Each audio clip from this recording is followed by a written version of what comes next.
गाजराचा ज्यूस बनवल्यानंतर हा जो गाजराचा किस उरला होता त्याचा आता आपण कोशिंबीर बनवणार आहोत। गाजराच्या ज्यूसची रेसिपी आपल्या चॅनलवर आहे, खाली दिलेल्या ट्रायंगलवर क्लिक करून तुम्हाला ती पाहता येईल। तर आता आपण बनवूया गाजराची कोशिंबीर।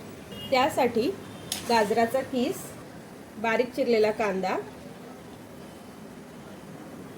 बारीक चिरलेली कोथिंबीर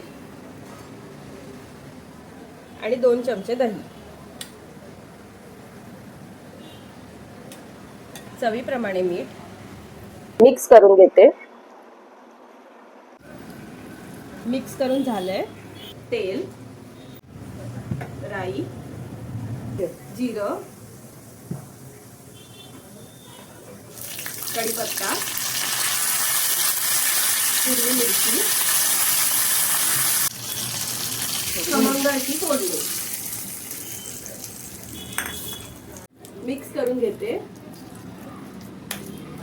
कोशिंबीर बनून तयार आहे। व्हिडिओला लाईक करा, चॅनलला सबस्क्राईब करा। तुम्ही पण अशी हेल्दी गाजराची कोशिंबीर बनवा, खाऊ घाला।